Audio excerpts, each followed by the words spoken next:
Good morning बेटा। हमने अपने लास्ट लेक्चर में मेटलर्जी के चैप्टर को कंप्लीट किया है और वहाँ पे मैंने आपको एक एनसीईआरटी की एक्सरसाइज दी थी, है ना। आपने कॉपी में कर ली वो। अभी जो हम अपना नया चैप्टर स्टार्ट करने जा रहे हैं उस चैप्टर का नाम है पी ब्लॉक। उस चैप्टर का नाम है पी ब्लॉक, ठीक है। यहाँ पे आज के लेक्चर में ये लगा लो कि हम कुछ पढ़ नहीं रहे हैं, वैसे बस मैं आपको एक स्ट्रेटजी बता रहा हूं। पी ब्लॉक, सबसे पहली बात जस्ट इंट्रोडक्शन की बात करेंगे आज। पी ब्लॉक जो है वो अपने 12th बोर्ड की अगर मैं बात करता हूं, 12th बोर्ड की अगर मैं बात करता हूं तो मैक्सिमम मार्क्स कंटेन करता है। मैक्सिमम मार्क्स कंटेन करता है। अकेला चैप्टर 8 मार्क्स का आता है सीबीएसई बोर्ड में। 8 नंबर का अकेला चैप्टर आता है। अगर हम टोटल 12th में जस्ट मैं पास होने की बात करूं तो हमें 23 नंबर का स्कोर करना है और इस 23 नंबर में से अकेला 8 नंबर ये पी ब्लॉक कंटेन करता है ना। इनऑर्गेनिक केमिस्ट्री का चैप्टर है, आपको भी पता है। इनऑर्गेनिक केमिस्ट्री का चैप्टर है। इनऑर्गेनिक केमिस्ट्री भाई, कॉन्सेप्ट्स को अगर मैं हटा दूं तो कुछ डेटा हमें इनऑर्गेनिक केमिस्ट्री में याद भी रखने होते हैं, है ना। अगर कहीं पे थोड़ी बहुत बोली जाती है कि केमिस्ट्री रटने का सब्जेक्ट है ना, कुछ लोग बोलते हैं कि केमिस्ट्री रटने का सब्जेक्ट है, तो मैं आपको एक बात बता दूं, वो इसी के ऊपर बोलते हैं कि इनऑर्गेनिक केमिस्ट्री में बहुत से डेटा हमें याद रखने पड़ते हैं। बट अगर मैं आईआईटी और नीट की बात करता हूं, आईआईटी और नीट की बात करता हूं तो आईआईटी और नीट का 40% पेपर केमिस्ट्री का इनऑर्गेनिक केमिस्ट्री से ही बनता है। छोटी सी केमिस्ट्री है, सिर्फ पीरियोडिक टेबल की हमें स्टडी करनी है ना। S block, P block, D and F block, इनकी स्टडी करनी है। तो 40% पेपर आपका जो है वो आईआईटी और नीट में केमिस्ट्री का कह रहा हूं मैं, केमिस्ट्री का 40% पेपर इनऑर्गेनिक केमिस्ट्री कंटेन करता है। और आपका जो डेटा है वो भाई आप ये मान के चलो, मैं 100% तो नहीं कहूंगा बट 95 से 100%, वैसे होता 100% ही है, आपका एनसीईआरटी की बुक से कवर होता है। एनसीईआरटी की बुक से कवर होता है। तो आपको जो इनऑर्गेनिक केमिस्ट्री में और स्पेशली इस चैप्टर में पी ब्लॉक में जो डेटा या जो नोट्स आपको मिलेंगे वो मैं क्लियरली बोल देता हूं कि एनसीईआरटी के मिलेंगे पहले, है ना। उसके बाद मैं आपको दूसरी बुक के नोट्स दूंगा, है ना। बट एनसीईआरटी की जो लाइनें हैं वो आपकी टिप्स पे याद होनी चाहिए। जैसे मेडिकल स्टूडेंट्स की कुछ आदत होती है बायो पढ़ने की, वैसे हमें पी ब्लॉक को पढ़ना है अपनी केमिस्ट्री में, ठीक है। तो एक एक डाटा एनसीईआरटी का आपको याद होना चाहिए, एक एक रिएक्शन आपकी एनसीईआरटी की याद होनी चाहिए। और बाकी अगर मैं बुक्स की बात करता हूं तो उनमें बहुत सारी रिएक्शंस दी हुई होती हैं जो कि इतनी ज्यादा इंपॉर्टेंट भी नहीं होती है। तो इनऑर्गेनिक हमें एनसीईआरटी से ही करनी है, ये बात दिमाग में डाल लें। सबसे पहले इनऑर्गेनिक हमें एनसीईआरटी से करनी है। अगर एक्स्ट्रा मुझे कोई डाटा आपको प्रोवाइड करना होगा तो वो मेरा काम है, लेकिन आप एनसीईआरटी से बाहर इनऑर्गेनिक में ना जाएं। और इनऑर्गेनिक में अगर आप एनसीईआरटी से बाहर नहीं जाते हैं और जितना भी डाटा एनसीईआरटी का है वो आपके दिमाग में एकदम से फिट हो जाता है बच्चों, तो मैं आपको एक बात बता देता हूं कि आप कहीं भी बोर्ड के पेपर में तो पास मार्क्स आपको इनऑर्गेनिक दिला देगी, है ना। और दूसरी बात, मैं अगर आईआईटी वगैरह की बात करूं तो 40% मार्क्स 11th-12th की इनऑर्गेनिक जो है 40% मार्क्स कंटेन करती है ना। पीरियोडिक टेबल में जनरली आपके जो ग्रुप और पीरियड होते हैं, ग्रुप कौन से होते हैं, पीरियड कौन से होते हैं, ये बात तो आई होप बताने की जरूरत नहीं है ना, क्योंकि आप 12th में हो चुके हैं। 12th वाले बच्चों के लिए हम ये लेक्चर बना रहे हैं। तो अगर ये बात भी बताने की जरूरत है तो कहानी फिर बहुत खराब है, मैं ये भी बता देता हूं। अगर अभी भी आपको ये ध्यान नहीं है कि कितने ग्रुप हैं, कितने पीरियड हैं, है ना, ग्रुप को कैसे रीड किया जाता है, पीरियड्स को कैसे रीड किया जाता है पीरियडिक टेबल में, अगर इन बेसिक चीजों का भी अभी नहीं पता है आपको तो मैं देखो बुरा मत मानना बच्चों, कहानी फिर बहुत खराब है। बहुत मेहनत करने की जरूरत है ना। क्योंकि आपको पता है, मैं आपको हमेशा एक थॉट देता हूं मेरा, be real, don't be fake. Don't be fake. अपने खुद के सच से वाकिफ रहो, हमेशा सच्चे बनो, जैसे हो वैसे दिखो। तो अगर नहीं आता है तो नहीं आता है, कोई बड़ा इश्यू नहीं है। लेकिन एक बात अगर मन में हो कि हाँ हम मेहनत करेंगे और इसको अच्छे से फिर से पढ़ेंगे तो कोई बड़ा इश्यू नहीं है। लेकिन अगर मेंटेलिटी ये है कि हमें नहीं आता है और हम मेहनत भी नहीं करेंगे तो बहुत बड़ा इश्यू है ना। तो be real, don't be fake, ठीक है। तो ग्रुप और पीरियड और एटॉमिक प्रॉपर्टीज में जो हमें पढ़ना होता है, जो मैंने 11th में आपको अच्छे से बताई थी, जिसमें हमने बहुत सारे एग्जाम्पल दिए थे, लाइक इलेक्ट्रोनेगेटिविटी के ऊपर और अपनी बहुत सारी प्रॉपर्टीज थी, आयोनाइजेशन एंथैल्पी थी, इलेक्ट्रॉन गेन एंथैल्पी थी। इलेक्ट्रॉन गेन एंथैल्पी दिमाग में आते हैं, मैंने आपको बताया था सपना चौधरी वाला एग्जाम्पल, है ना, सॉरी, जो इलेक्ट्रॉन गेन एंथैल्पी आपके दिमाग में आती है, वो डांस वाला एग्जांपल आपके दिमाग में आना चाहिए कि एक गिलास पानी पीते ही जो डांस करने की आदत थी, है ना। अगर मुझे शिल्डिंग इफेक्ट और स्क्रीनिंग इफेक्ट को समझना है तो हमारे दिमाग में सीधा क्या आना चाहिए, सपना चौधरी का एग्जाम्पल आना चाहिए, जो मैंने आपको 11th में समझाया था। तो ये वो मैं आपको थोड़ा सा रिमाइंड करा रहा हूँ कि कहाँ पे कौन से एग्जाम्पल हमें ध्यान रखने थे। इनर्ट पेयर इफेक्ट में मैंने आपको फैमिली का एग्जाम्पल देकर समझाया था। तो इनऑर्गेनिक केमिस्ट्री कहीं ना कहीं हमें रियल लाइफ से रिलेट करके अपने दिमाग में सेट करनी है। मैं उन चीज़ों को यहाँ पे रिपीट नहीं करूंगा, और आई होप जो मेरे स्टूडेंट्स हैं जो 11th में पढ़े हैं उनको इन चीज़ों की रिपीट की जरूरत है भी नहीं, है ना। तो आपको आज का आपका होमवर्क रहेगा, उसमें आपको एक तो मेटलर्जी से असाइनमेंट मिलेगी, है ना। मेटलर्जी से क्या मिलेगी, आपको एक असाइनमेंट मिलेगी, बस 18 से 19 क्वेश्चंस की असाइनमेंट होगी, है ना, और सारे के सारे क्वेश्चंस आपको सोल्व मिलेंगे वहां पे।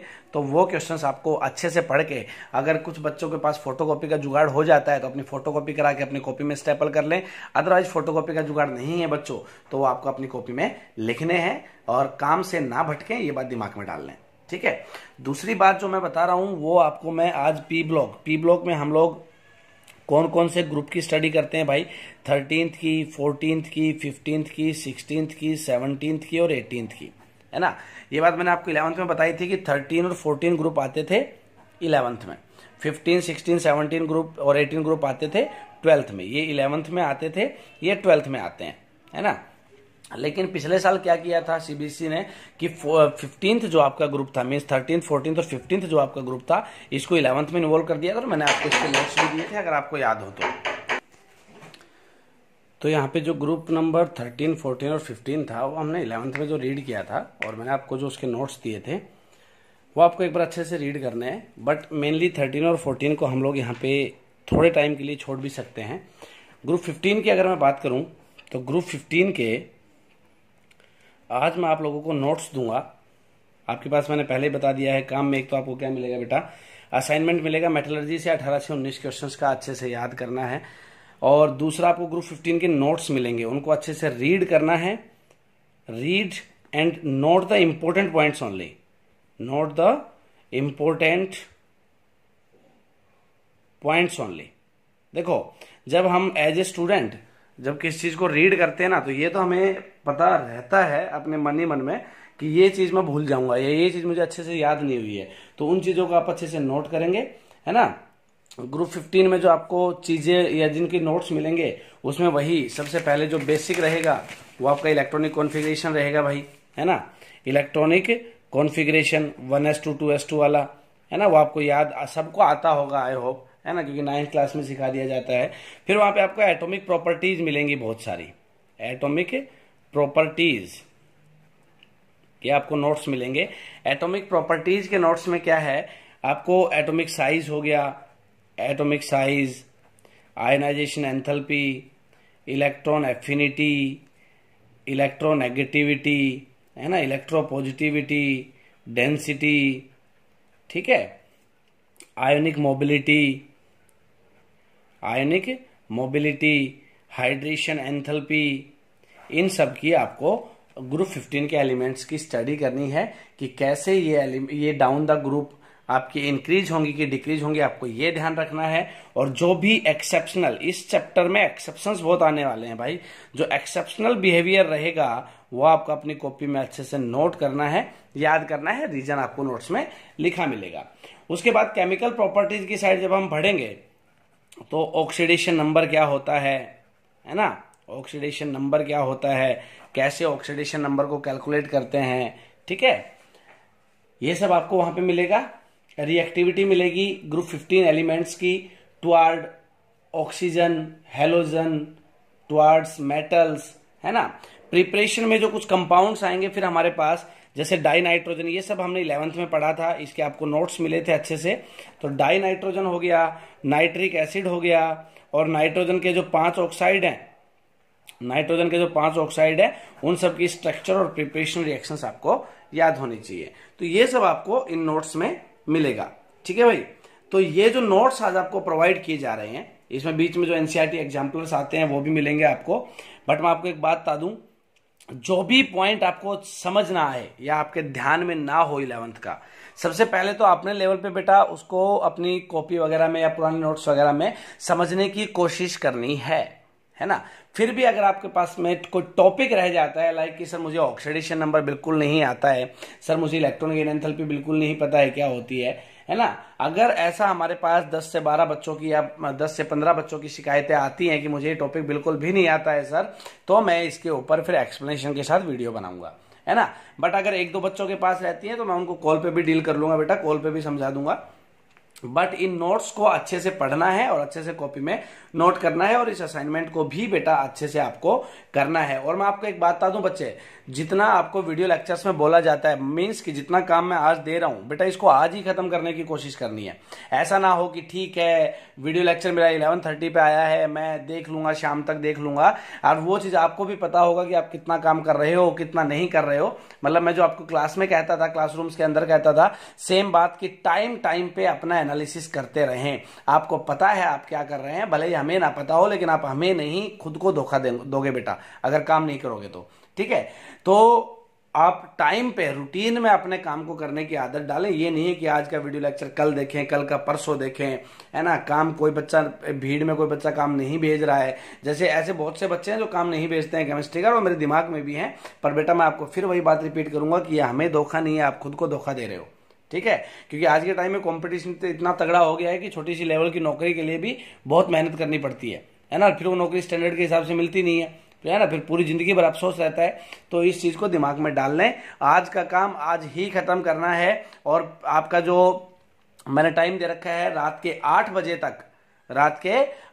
तक आप ये सारा काम कंप्लीट करके मुझे रिपोर्ट पक्का करेंगे बेटा, है ना। इस बात को दिमाग में डाल लें, ठीक है बेटा। आपकी असाइनमेंट भी कंप्लीट होनी चाहिए, और आपके नोट्स भी आपने एक बार रीड अच्छे से कंप्लीटली करने हैं, इंपॉर्टेंट पॉइंट्स नोट करने हैं, साथ में ध्यान रहे कॉपी में। पी ब्लॉक के नोट्स बनाने स्टार्ट कर दें, नोट अच्छे से स्टार्ट करना है। ग्रुप 16 अगर आपको 15 11 का ध्यान है और क्लियर हो जाता है तो हम ग्रुप 16 पढ़ेंगे, ठीक है बेटा। Thank you.